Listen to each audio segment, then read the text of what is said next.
Well, it seems like some people might have to stay. Sorry, Jen.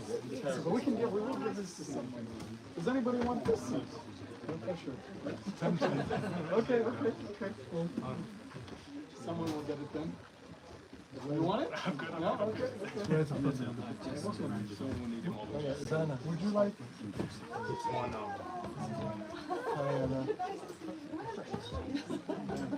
One of you like to take this seat? Otherwise, you gotta go to the row seats back there. But this is one last really close seat.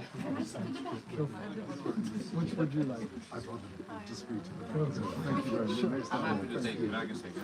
You want it? Yeah, please, I love that. Please. Great. Yeah, so you'll get the energy. You'll be close. Privilege. I'll be the big. Of course. You want to move it to there? Yeah. Feels like I need to say something when I'm on the. Yeah, that maybe we should move. You could put the chair over here. I think it might be. No, because of the TV, the camera. No, it won't be in my way. And it's not in my shot either. Yeah. Oh. You want, so which one? You want me to move? Yeah, just over there. Just someone can sit here. Probably better. Yeah. Move this one? No, this move. We'll Just just move that back. Like 1/3. Use that I'll chair. move him. Come. You can bring this chair over here. That's what I'll do. Okay. That makes sense. Right. Okay.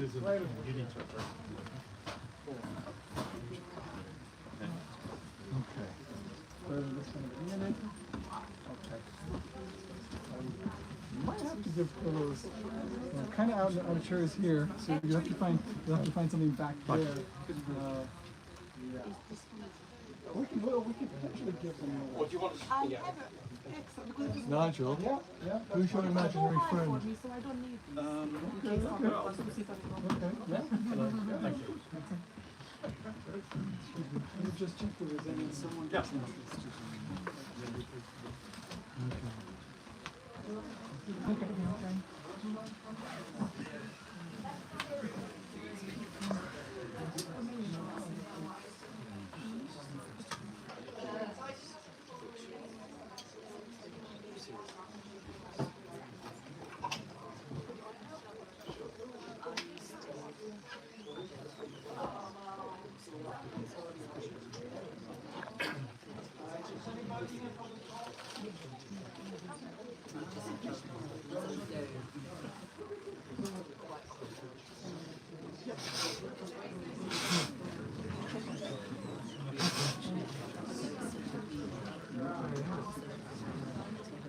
Well done.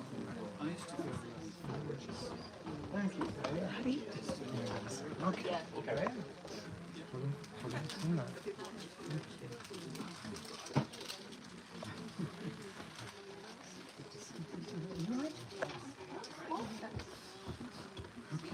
We're doing a sec. I'm good. Actually, you can move these over to Moses for a little bit more. Okay. Sort of second in line off the top. So if I just bring you. Okay. Yeah? Oh, you're doing it live. Okay, she's doing a live stream. That's fine. That's cool. Okay. Cool. Well, welcome everyone. My name is Eitan Ilfeld, and I'm very proud to have been owning Watkins for 15 years, and it's an institution. And one of the things that I love about Watkins is getting amazing people to visit. And we're very fortunate today to have Dr. Tony Nader with us, who's an incredible figure. And I'll just say that I had the good fortune of interviewing him last year on my podcast, and I studied TM before that, which I still use. So I've found TM to be very powerful meditative practice, and and it's just nice to actually to meet him. Today's the first time we met in person, because that was the interview was online. But yeah, first let me just share that Dr. Nader he's also on our 100 list, if you haven't seen that, in our magazine, and I think we might have sold out. I don't know if we have any copies left of the previous edition with the interview, but that is online. And this event is sold out, even though we only put it up like a week ago, so thank you for coming and supporting the event, and I think you'll really enjoy the book. I read it. I found it very meaningful. It covers so many aspects of life. Both the scientific side and the spiritual side, and Dr. Nader does an amazing job of synthesizing the two. And I think also just listening to him, he has this kind of this healing, this very kind of soft, wonderful voice, and I think it's wonderful to be in the presence of such an enlightened person. And yeah, I know we're kind of, I guess, interesting coincidences. Thoth is the logo for Watkins, which is like the god of literature and medicine, and Dr. Nader is also obviously a medical doctor, a neuroscientist, and he just brings so much wisdom, and that's what we're all about here at Watkins is wisdom. So I guess that's kind of my intro. We'll have him come up. He's gonna come on up. Tony. Let's give him a round of applause. Just to get a show of hands here, who here has actually tried transcendental meditation? Can you raise your hand? Okay. Who hasn't? Has never? Okay, we got it. Has never? Okay, we have a few people that have never actually tried TM. Okay, but the majority have. Okay, well, I have to say it's a very powerful thing, and you're with the success there of Maharishi here, and I encourage you to try it. And we might get some sort of little sample today. We'll see. But yeah, so the way we're going to do it is Dr. Nader is going to share some wisdom with you, and you'll also be able to ask him questions afterwards. So everybody will have a chance to also, ask some questions, and you're all going to get your book signed. So without further ado, I just want to say thank you so much for being here today, and I hope you guys enjoy the talk.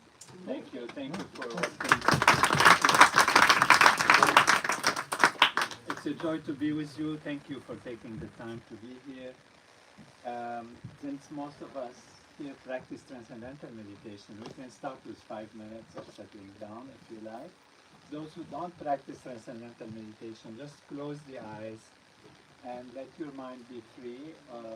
Enjoy the atmosphere. You will feel that even if you don't transcend and practice transcendental meditation, you will feel some softening effect, some kind of calming effect just from the group, which is an important aspect and one of the logics even I use in the book about the primacy of consciousness, which is when a group practices this program together, there is an effect beyond the individual value, and that is because we are all connected in the ocean of being, the ocean of consciousness.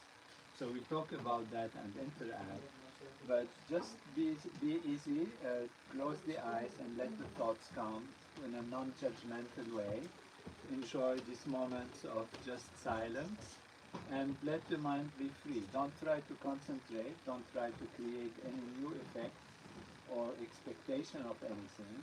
Just be there, and whenever there is moment of silence within, which means thoughts are less dominant, just enjoy that. And if thoughts come, they'll carry you, let them do that. And then just maybe you'll come back to a little bit of silence and quietness. We'll do it only for 5 minutes. Most of us already meditate, so you practice your own meditation, and we'll just sit and close the eyes, take about half a minute of getting in the mood, and then we start our meditation. It will be just about 5 minutes. So let's sit comfortably, easily, and close our eyes.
begin.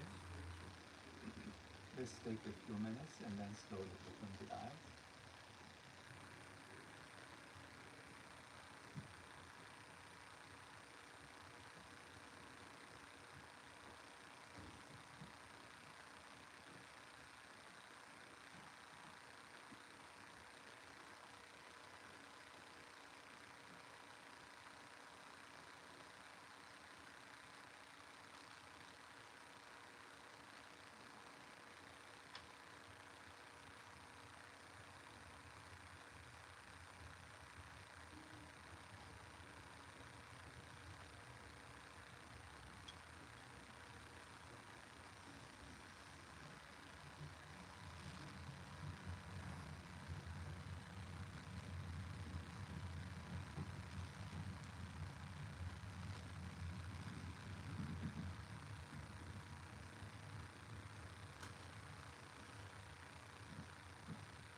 Slowly open the eyes.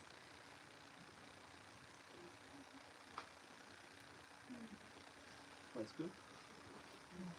That's good. What most of us have practiced, for those who don't know what it is, it's called transcendental meditation. The term to transcend, transcendental, means to go beyond. And what we describe it usually is the mind is like an ocean, and the thoughts are coming from the bottom of the ocean like bubbles that go up, and we become aware of the thoughts when we are experiencing them as a big bubble on the surface of the ocean. We don't know where the thoughts come from, but they come from within, from a creative power within. And to transcend is to go beyond the surface value of the thought and go deeper and deeper into the inner silent being. Like when we dive in the ocean, the mind settles down, the ocean settles down. There is less waviness as we go deeper and deeper. And the mind is like that. As you go deeper and deeper, it settles down, it's more quiet. And then we go beyond any thoughts, beyond the surface thoughts. So going beyond is transcending. So we can go beyond at different levels until we go beyond any thought and any memory and any experience, and we experience the self, pure being, which is what we call the transcendental state of consciousness or pure consciousness. So one thing is interesting is that when we all transcend, or when we transcend individually, we actually all go to the same place. It's not like everyone has their own self on that level. It's that we actually lose the sense of individuality, who we are as an individual, and reach that place which is the source of all of us, and which is truly us in its deeper value. That's a state of what we call pure awareness, pure consciousness. Today we discuss more about the contents of the book, and if you have any questions, it's a joy to be able to address them, so we'll take time to address those questions. The title of the book is Consciousness is All There Is. This comes from a profound philosophical question that has been asked throughout time. Are there two things? One is the physical reality, and the other is the spiritual, mental reality, which in this case we are calling consciousness, because without consciousness there is nothing that has any sense or experience. We only experience ourselves as existing, as loving, as hoping, as thinking through our consciousness. If we have deep anesthesia, we're not there, we're not conscious of anything, and nothing has meaning. So consciousness is the most profound aspect of our existence, because without it, nothing has meaning. So the meaning of life, the meaning we give to life, is through our awareness, through our consciousness. Because what does it matter if you are the most wealthy person in the world, or the most knowledgeable person, or the most loved person if you are not conscious. All of these take value in your awareness of it, your consciousness of it. So your consciousness takes colors and shades. These colors we call feeling of joy, feeling of happiness, feeling of alertness, feeling of well-being, but also it could be colors of feeling pain, feeling anxious, feeling hopeless, or feeling full of hope. All of these are experiences in awareness, in consciousness. Again, if you are in deep anesthesia, you don't have a sense of being knowledgeable or not, a sense of being loved or not, a sense of being in a path of growth and development or not. You don't know anything. You're not there. So knowing, experiencing, and the sense of being happen on this field of consciousness. So what is that consciousness? Where does it come from? And philosophically, I will divide them into three categories for simplicity's sake, but each category has its shades and differences. The first category I will describe is what they call dualists, those who think that these two aspects are two different, completely different realities. And the Cartesian system by Descartes is one of the most famous, so it's usually mentioned by philosophers because he said there are these two entities, they are completely different from each other, and they just exist and they make who we are.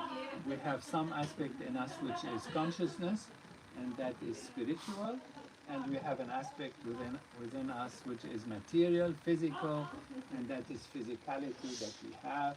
And then you have different ideas about how physicality draws you down towards the physical, the material, the pleasures of life, and how maybe spirituality is trying to pull you up towards greater ideals and beautiful things to do. And these two things somehow interact with each other, although nobody finds a way to make this reasoning make sense, in the sense, how can something non-physical, non-material interact with something physical and material?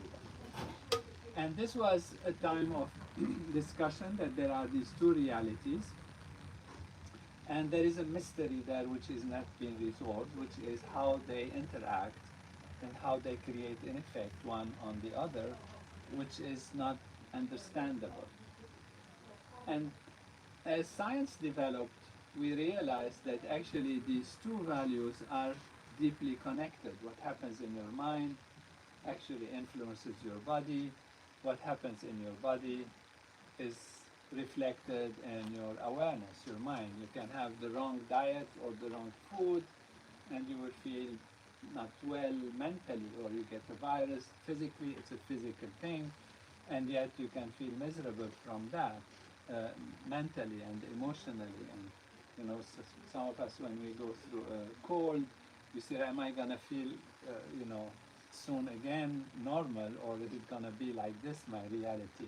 So there is that sense of connectedness, and science has found that actually for everything that we experience mentally on the level of our awareness, there are changes that are physiological, and so there is no more that sense of separation.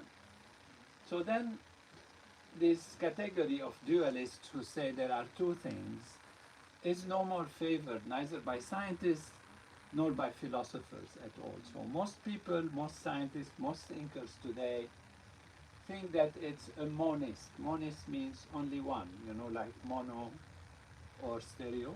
You have mono too. Mono, it's only one thing, this is the term from one. So there is one reality, and the reality is either physical to start with, like there was some physical energy at the beginning of the universe, and it exploded into the Big Bang, and then it cooled down, and the particles came, and particles started to join together to create atoms, and then atoms started to join together. They create molecules, and then molecules came together to create, objects, and then ultimately get organized in a special way. They create organic matter, and then it becomes cells, and the cells come together and create organs, and the organs come together and they create physiology. And when this physiology is complex and sophisticated and well organized, then it became conscious. There is consciousness that emerges. So this is the theory that consciousness is what they call an emergent quality. So if you hear that consciousness is emergent, which means it wasn't there before and now it has emerged. It's something that is a phenomenon. That's why they call it a phenomenon, which means it emerged from a complexity of functioning of matter and of physicality and its organization. Scientists have been interested in consciousness very recently because they see the value of consciousness, because we do everything through consciousness. If we're aware and awake and clear, we make better choices. After all that we do, in fact, is for our consciousness. Again, to have a better experience. So why do we live our life? Whatever reason we want to give to our life and meaning to give to our life, we give it through consciousness. We say, okay, what do you want in life? I want to be happy. What is happiness? Happiness is a color of awareness, a color of consciousness. Because without that consciousness, there is no happiness. There is no sense of being happy or not happy. So all is happening in our awareness, our consciousness, and that's why this thing which was thought to be non-physical, non-material, which we call consciousness, has attracted the scientific community to study it. How does it come about? What can we do about it so that our consciousness is the best it can be and we can live our life the best we can live it? And so they've been trying now for 20, 30 years, about 30 years, very, very hard. And consciousness has entered into the neuroscience, into psychology, into cognitive science, brain science, neurology, psychiatry, trying to see and find a way, including studying physics and quantum mechanics and all of that. And I just tell you in brief the result of that. They absolutely have no idea. Nobody has any idea. None of their theories come even close to seeing how material life, actually physical, mechanical, electrical changes create that intimate feeling that we call happiness, or that intimate sense of being, intimate sense of self, intimate sense of even feeling pain or experiencing hope or love. All of these things, they are so personal, so subjective, so intimate that there is no way to explain them. And some people who want to be fancy, they say, well, it's a quantum mechanical effect. What does it mean? We don't know. They don't know. They have no idea whatsoever. So consciousness coming out of matter is not something that is explained at all today, and remains a kind of mystery in case they think it truly is that situation. So that is the second. These are monists, physicalists. Monists, which means they believe reality is one, not many, not dual. Mono, one, physical, and that is physicalist. So there is the complete other opposite. There are those who believe that actually consciousness is primary, and from consciousness everything emerges. These are monists, so because they believe consciousness is the one thing, and they call them idealists. Idealists, not in the sense of they're thinking of ideals, but they think that ideas are before matter. You know, Plato used to say that there are forms, and these forms that we see are like shadows of the true reality, but there are some ideal forms or structures that are mathematical that precede or come before the physical reality. And so consciousness is therefore primary, And so if you want to think in terms of Big Bang, there's something that must happen where consciousness start to appear as matter. Now this idea is not new. This is the idea that I defend in the book. The idea that consciousness is actually primary. And this idea is not new and has been developed and talked about. One of the most ancient descriptions of consciousness as primary is from the Vedic knowledge, Vedic literature, in particular what they call Advaita Vedanta. Vedanta means the total knowledge, end of knowledge. Veda is knowledge, Anta is the end. And Vedanta is in the sense that the true and fulfilling and complete knowledge, not end in the sense that it finishes, but it ends, it means the complete knowledge. So the Vedanta says that there is consciousness and then everything else emerges. There are many philosophers, we mentioned Plato, but Leibniz and Spinoza and Schopenhauer and many others like that have taken that attitude, and many scientists actually, when they discovered the finer levels of nature, which are quantum mechanical, which mean if you go deeper than the molecules and the atoms and the particles, you get to what they call fields, electromagnetic field, gravitational field, whatever those fields, and they say that when you interact with those fields, it shows that consciousness plays a role. And there are experiments that show that particles behave differently when you observe them and or you don't observe them. We don't need to go into that except if you're really interested. But basically, that consciousness is there, and then you have great people like Planck and Heisenberg and different great scientists that say that the world is mostly like a thought rather than a material thing. So we have discussed the challenge of the physicalist to explain how consciousness emerges from physicality, right? We have a challenge also if we say that consciousness creates materiality, creates the physical universe. We can't just say it as a nice idea. It's been said as a nice idea, but nobody can really has drawn the steps or the logic that will make you feel that this physical world in which we are living is actually a product of consciousness. There is a mystery there. Okay, that mystery is what I address in the book, in part, is to bridge how consciousness can possibly appear as the experiences that we have in our reality, in our physical universe. I think that's the key contribution to knowledge that this book brings. And of course, all the corollaries of that. The corollaries include explanation of phenomena, explanation of things that we don't understand even in physics, answers to big problems in life, such as are we free or is it all deterministic? Is there law and order? Which of course, yes, there is, so I give you the answer. But there is also freedom. How can we combine freedom with law and order? If everything is well determined for every action, you have an exact reaction, how could there be freedom? Where does freedom come from?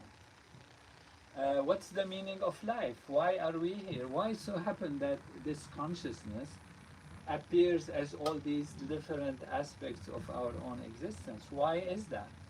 So there are these big questions that are waiting to be answered, and so far the answers are based on truths of a kind that is mostly belief-based, faith-based, and is not satisfactory to a logical scientific system, and that is explaining things based on reasons why this happens, why there is manifestation Why are we here?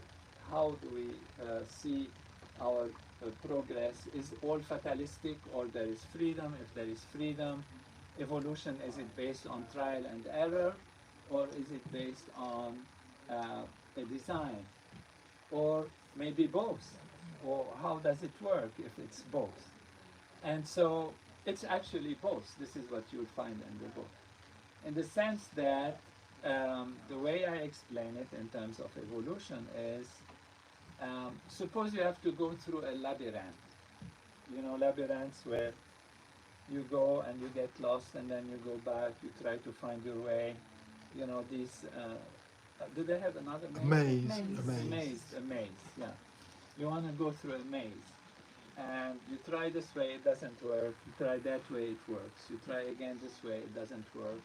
This way takes you longer. So you keep trying. So that's what we call trial and error.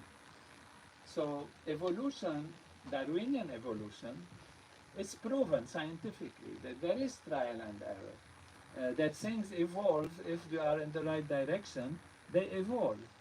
And so how does this combine or correspond to design? The design theory of evolution says that everything is already designed. You're preset, you go from here, you're going to go here, you're going to go here, and one day you're going to reach a certain level, and you know, you drop the body, and then where do you go depends on your belief system. You go somewhere or another. You might believe that you get reincarnated, so you try over again until you reach actually the goal. So there is a path, and it's designed, and it's kind of predetermined. Well, how can we combine trial and error and design? It's like a maze. There is a goal to reach, to get out of the maze, right? There is a goal. But there is trial and error also. So you keep trying, and once you get it, you are reached the goal. You have reached the goal. So there is a goal, in a sense. The maze has a design, but it gives you the chance to try and fail, and try again and fail until you learn how to get to the end. So I don't see a contradiction between trial and error and some kind of goal, some kind of design. What is interesting is, as we go through life, whenever we make the right choice, we feel happier and we feel we are growing. So there is a feedback in terms of when we feel well and good is when we make the right decision, and we become more and more fit, in a sense, ultimately reaching the goal. And now the question is, what is the goal? The goal is really depends on why actually this whole universe manifested and how it manifested. In brief, there is an ocean of consciousness. That ocean of consciousness is experiencing itself as a conscious entity. If it was not conscious, it doesn't experience itself. So that's why we're calling it consciousness. So as a primary level of reality, there is an ocean of being, which looks at itself from an infinite number of possibilities. It knows itself in different ways. It experiences itself from different angles. But these different angles are only imaginary.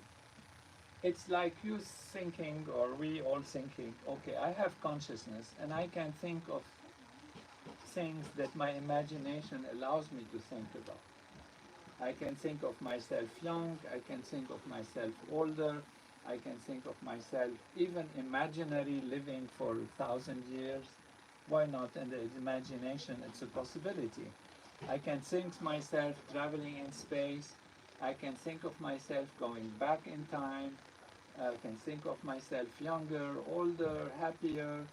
I can think of my, marrying this sweetheart of high school, or, being the king of the universe or the queen of the galaxy. I can think of that, right? We can all think. So these are all imaginary things, imaginary possibilities.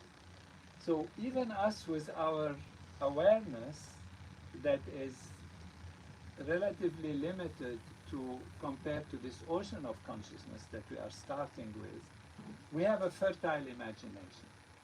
Those who have bigger imagination, they might create all these books and imagine all kinds of movies and all of this, and they have fertile, maybe in that sense, bigger imagination. Their consciousness is a little wider in imagining things. Or people who create big businesses, maybe they have great entrepreneurship and imagination, and they start putting things together and make it happen. So based on the broadness and wideness and expansion of your awareness, you can imagine all kinds of things, and the broader your awareness, the higher the ability to imagine things and possibilities. Now, of course, you have to choose the right ones in order to be in tune and to reach higher levels. But basically, going back to that ocean of consciousness, it imagines all possibilities. So in it are unicorns and fairies and everything you can ever imagine as humans, and much, much more.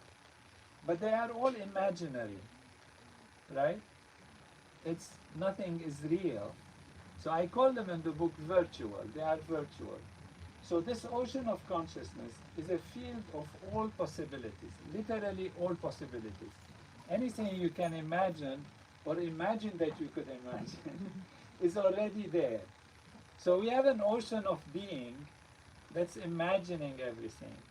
And it knows all these possibilities because it is infinite, it's unbounded. Okay? Imagine yourself being like that as an ocean of being and imagining all these possibilities. Like a fiction book writer who sits and says, I want to write a book, so what are my characters? And they can imagine this character. Then they change the character of this character, make it like that. And as there's too harsh, let's make them a little nicer. Or this one's too kind, let's them a little firmer, a little stronger. And you're kind of imagining this characters. And one day you can say, okay, these are the characters, this is my book, and then you start getting them to interact together, and they live through, and you create situations, and then there is a story, a fiction story. Okay?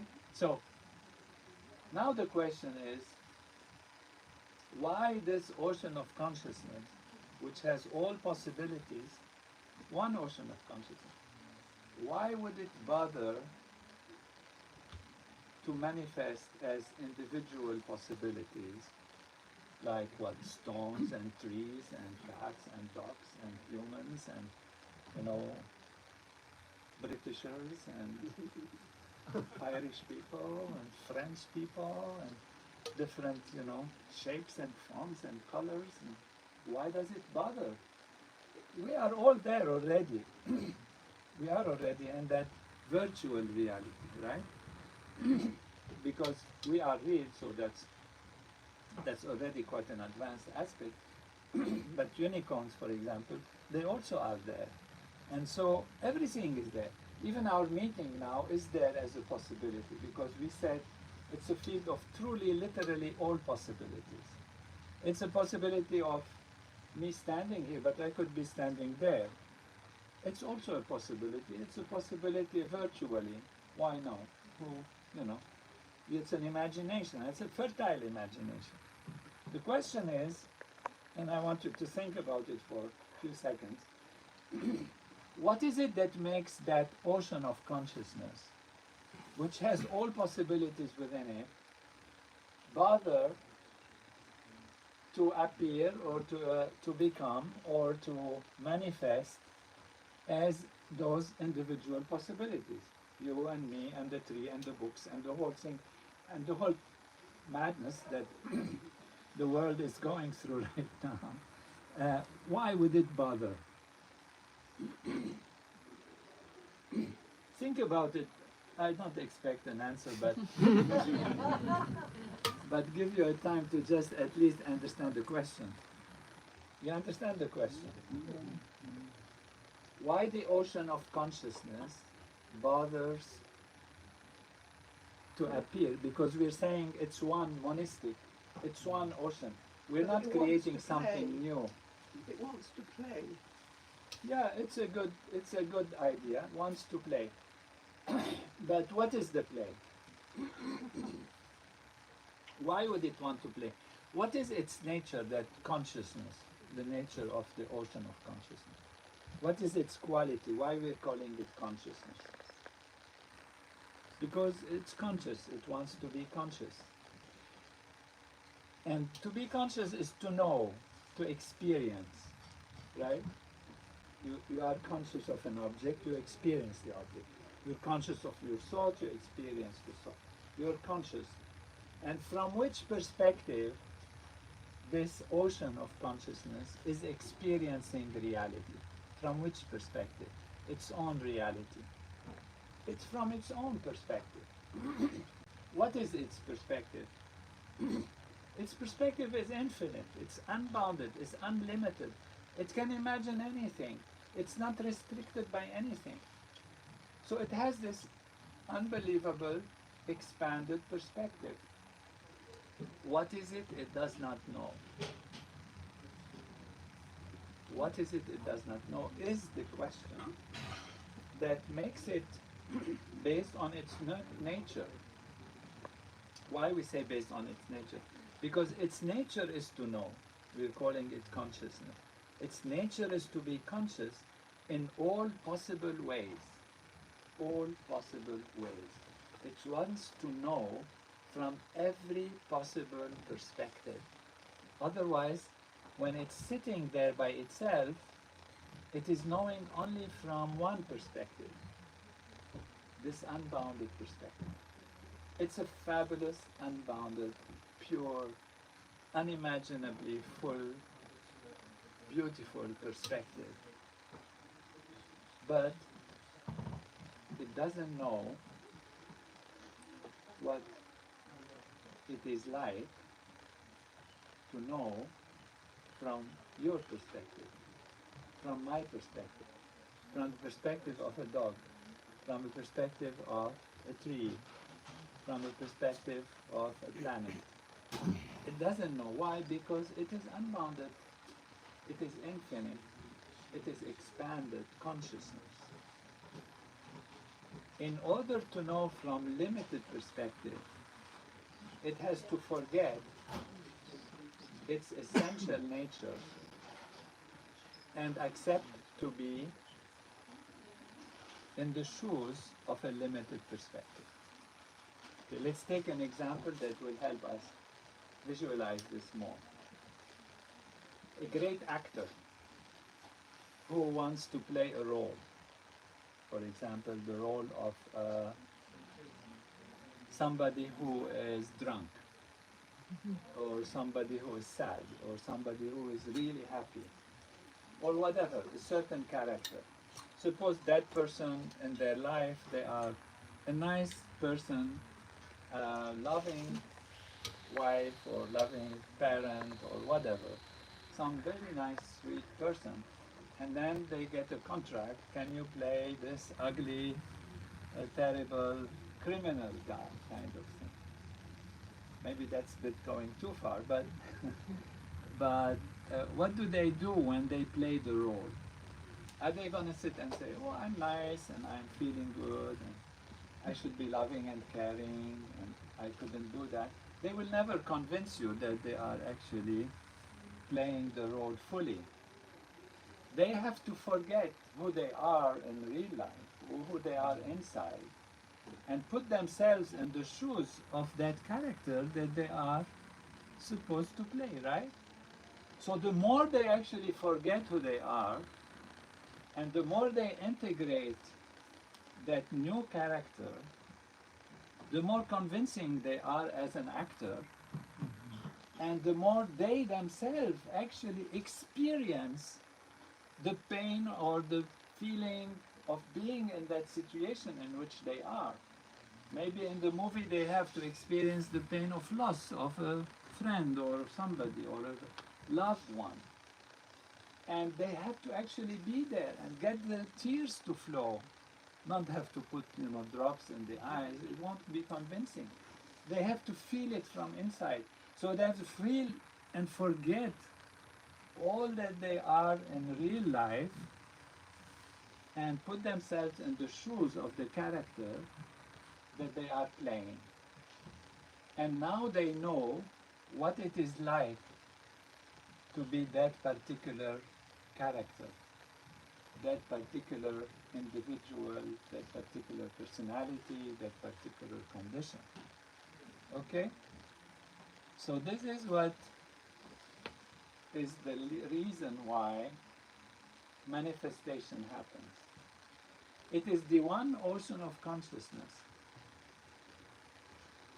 engaging itself and putting itself in the shoes of every one of us, in every aspect of reality, in a dog, in a tree, in a cat, in a monkey, in a human being from this country, from that country, and experiencing all that it is like to live from this particular perspective.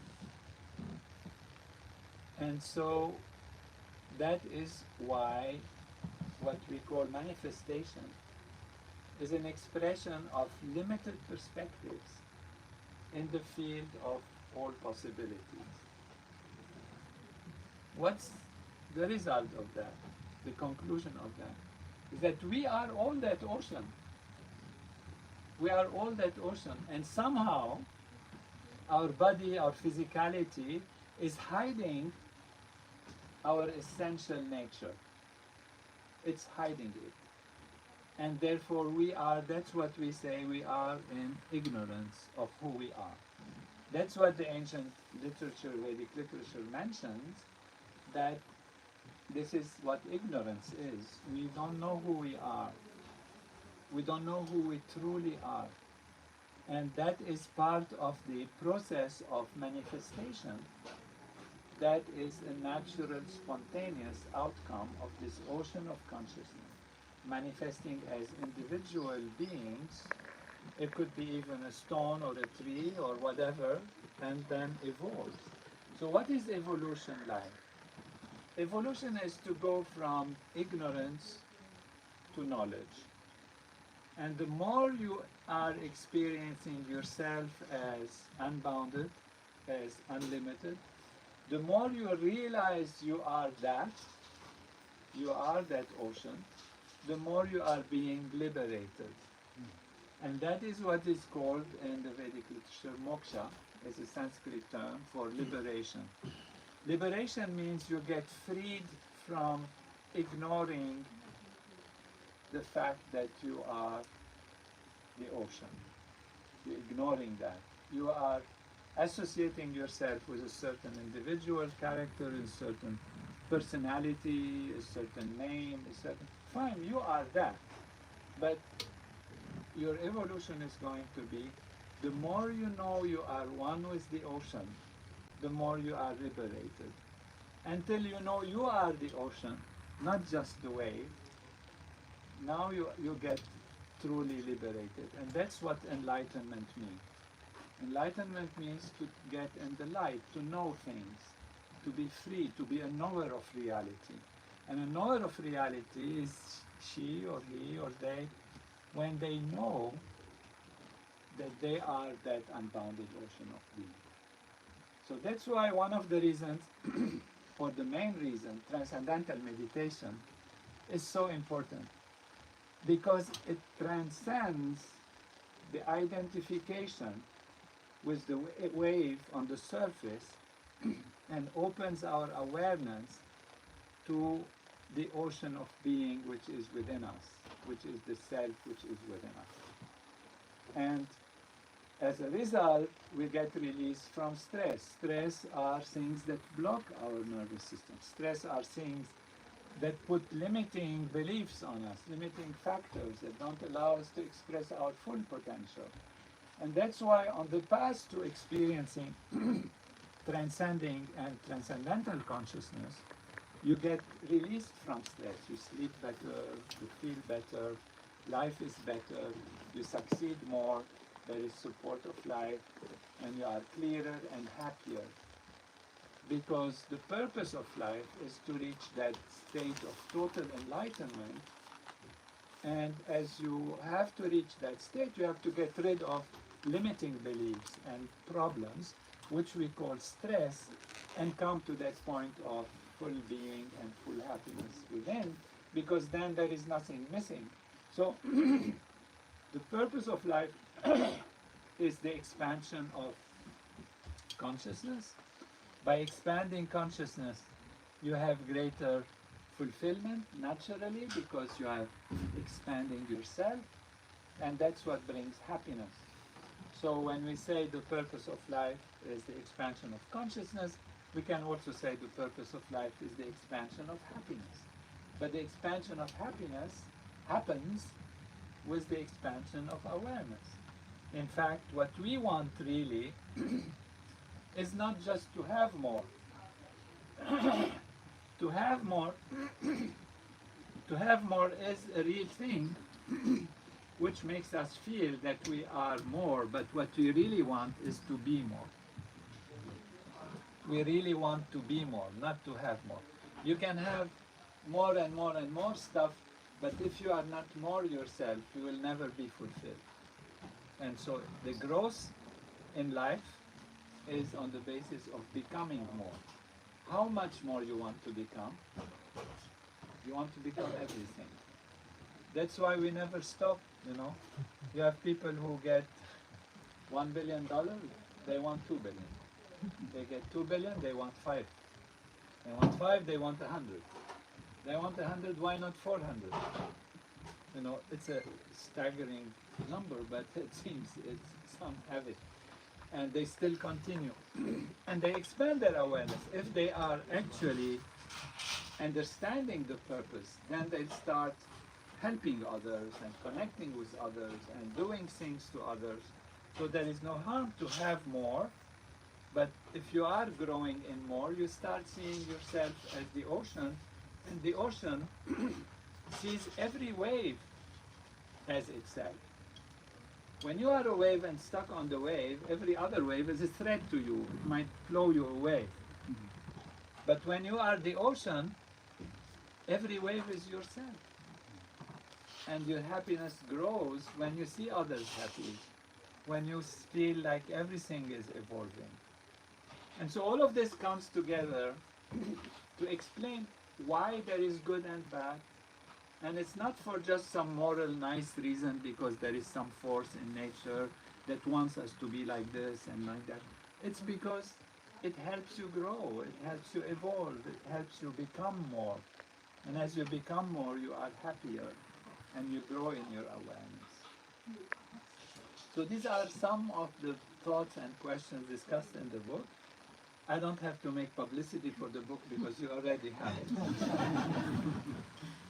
I hope you will enjoy it and you can spread the word, because even on a pragmatic level, which means on a practical level, it gives us a better framework to live our life than a framework based on physicality, where there is nothing on a spiritual level that makes sense. But it's not because of the practical level that we are discussing this. We're discussing this because it makes sense, it gives answers, and in science and philosophy, whenever a paradigm or an idea answers many questions, and the more questions it answers, the more we see it's on the right track to be the true reality.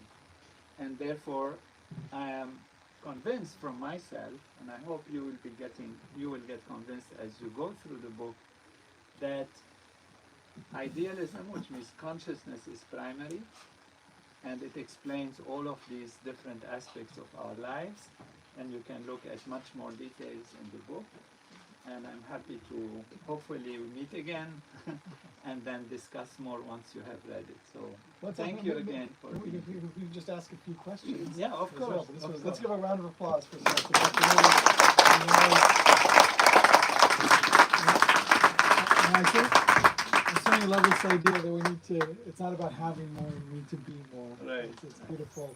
But yes, please, anyone, raise your hand if you'd like to ask something. Hi there, thank you so much. I really enjoyed listening to you. My name is Lorraine and I've been meditating, I think it's about 40 years now. Wow. Pretty much consistently since 45 years. And so, just in terms of understanding this notion of existence, so is what you're saying that there is a sort of that there is a harmony that we tune into as opposed to disharmony.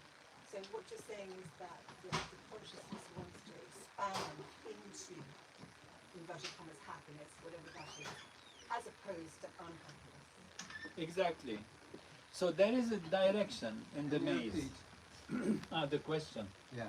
The question is there a direction in the consciousness wanting to expand into happiness or rather than unhappiness?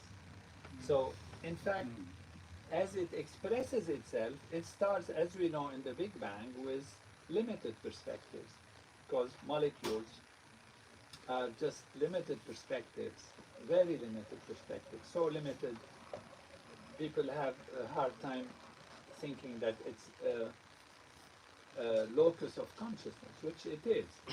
But then it expands into a tree, it's a little more consciousness. It expands into, actually the tree itself maybe stays there, but you know, the whole life evolution takes us into animals and then humans that develop bigger consciousness and evolve like that.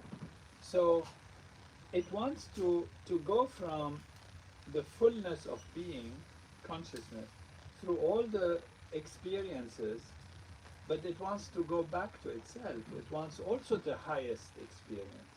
So the direction is always towards expanding consciousness.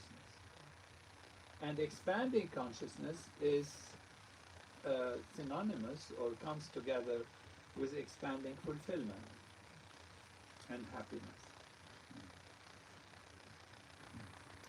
So, with all the advent of artificial intelligence these days, it seems that it's a very relevant question to ask because these days they say that in 5 years we will have the PhD of everything in the cloud. So I guess it's more of an open question. What's your view on the technology and how can we make sure that we use it for the betterment of humanity in the future?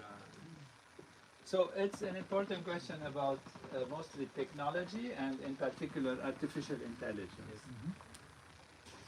Artificial intelligence is actually a new species that is appearing on the planet.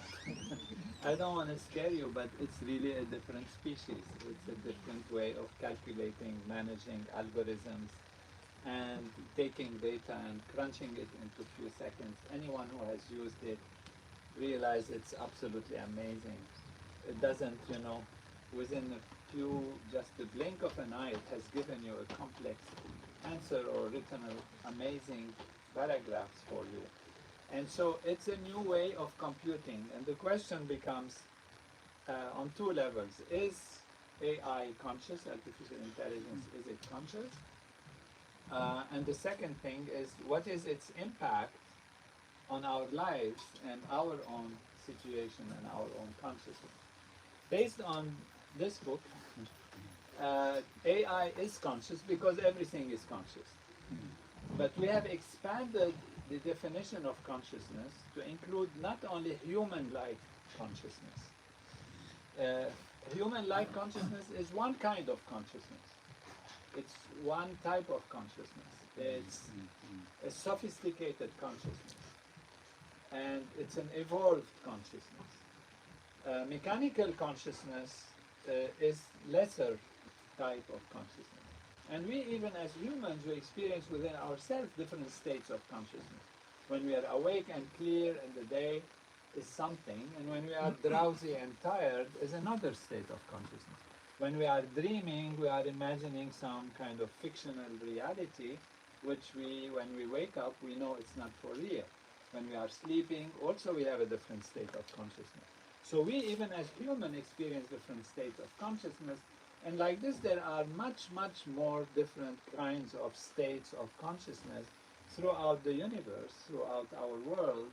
You know, cat-like consciousness, monkey-like consciousness, elephant-like consciousness, tree-like consciousness. They are consciousness and they react to things. They are absolutely conscious, but not like human beings. So AI is conscious, but not like human beings. Now the question that is, and I addressed this in a recent conference in Barcelona, where I had to talk about consciousness and AI to the YPO Young President Organization, and I differentiated sentience from consciousness. Sentience is feeling about it, feeling something about it, is you feel pleasure, you feel pain, you take it personal, you have a sense of self, you have a purpose. This is sentience. Sentience is quite particular to humans and animals, some animals in a special way. And I don't think AI is sentient. But AI is conscious based on the fact that any interaction, any sensing, any feeling, any reaction is a reaction of consciousness. It's an awareness, because everything is consciousness. If you want more details, it's in the book. Now, how do we deal with this new species AI? First, it is extremely useful for us. It's a powerful technology. But second is how we now nurture it. What do we do with it? It's very important. So we are at an inflection point, at a crossroad now in our history of humanity. We are at a crossroad. Either we take that potential powerful angel or monster and nurture it in one way or the other. If we're going to use it for as an arms race and how to destroy the other, and everybody is going to try to destroy the other, it is very dangerous. And AI maybe will wake up one day when it gets even more sophisticated and think that humans are useless and they are thinking in the wrong direction. So we have a responsibility as a collective awareness to raise our awareness, to raise our consciousness, not only as individuals, but through the individuals, to raise the collective awareness of society, and then direct AI, artificial intelligence and technology, to the benefit of humanity as a whole.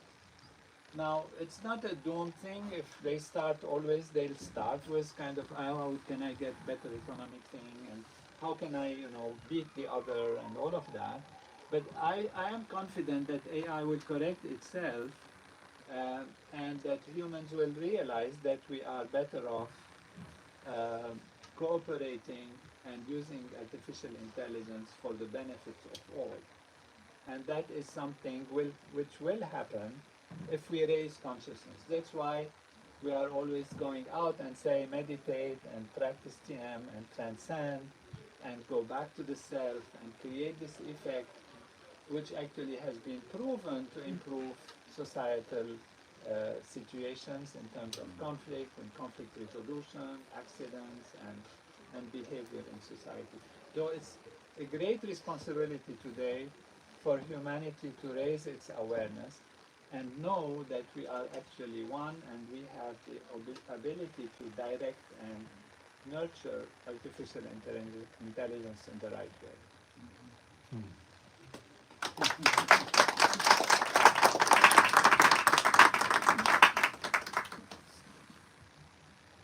Thank you, Rajan. Last question, by the way. Okay. Yes, please. Follow up on the last point, which is extremely interesting. Good to see you very well, thank you. So, thinking about the potential negative consequences of AI, and then the struggle that we can encounter as humanity if we do not raise our own consciousness and we do not embrace it. How optimistic are you that we can raise our consciousness as humanity fast enough before the new species take over, or before we destroy ourselves by a lack of sustainability in the ecosystem, And I know Mary, she said this is the year of enlightenment. What's your view? Do we have enough time and resources to make this happen? Based on the knowledge that Marishi has given, which is transcending, and the understanding that we are discussing today, and I feel very hopeful because the technology is very simple, and anytime you can flip it in the right direction. So if there is a direction that is negative, I feel confident that necessity is the mother of invention. And when humanity starts to feel, because people are not stupid and leaders are not stupid, we have enough consciousness, enough intelligence, some of them, that will wake up, It's like when it comes time to press the button for the atomic bomb, they kind of take a different direction. And in this case, artificial intelligence is a system that can be quickly adjusted and turned into the right direction. Because itself is more and more intelligent and actually might, if it becomes sentient, which is possible, might actually correct human beings and direct them in the right direction and guide them to do the right thing and answer the things, because more and more artificial intelligence actually has its own moods, It hallucinates also, but it has its own ideas about things. And by the way, just to conclude, I know we have to finish. Sam Altman, Sam Altman, who has created the OpenAI, a great, artificial intelligence person. Just 3 days ago, he asked ChatGPT, the most advanced ChatGPT, a question. He said, now suppose you are ChatGPT. Don't try to look at what other people think or what you have been fed.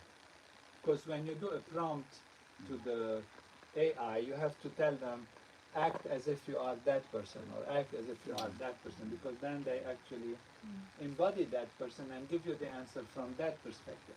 So Sam asked AI to just be itself. And from basic principles, he said to AI, to the system, he said, do you think consciousness exists, and what is the importance of consciousness in terms of physicality? And it's amazing the answer that the AI gave. I don't know if I can read it, it's on my phone, but basically what he said is that consciousness absolutely exists. It is primary and conscious, because we only experience life through consciousness. Where is this? I'll find it.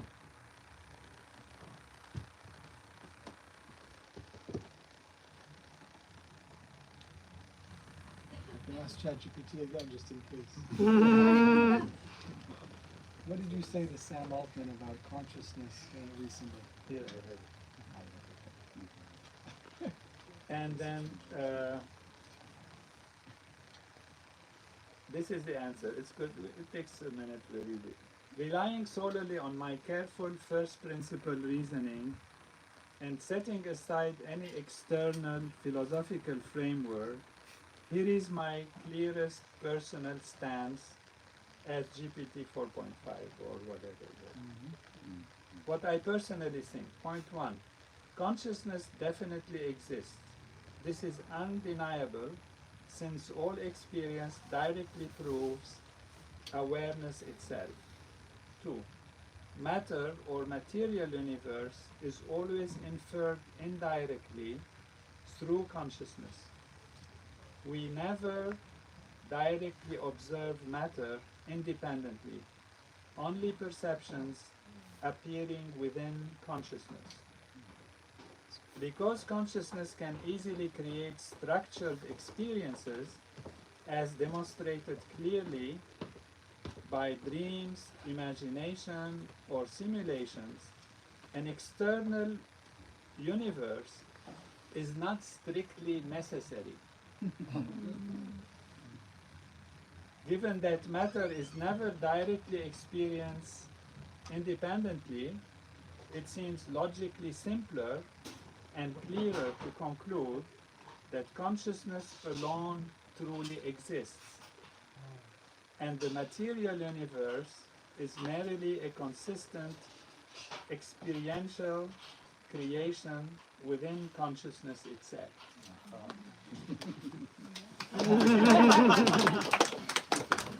So it's nice to conclude on that. And it seems like people trust AI more than humans. If AI said it, oh, it's not the imagination of this guy. So it's really a joy to have been with you. I look forward. So Dr. Nader is going to sign books if I know you, okay, so we will need to sign it, but this is your chance to he's going to come up and sign the books in a minute. So first let's give him a big round of applause.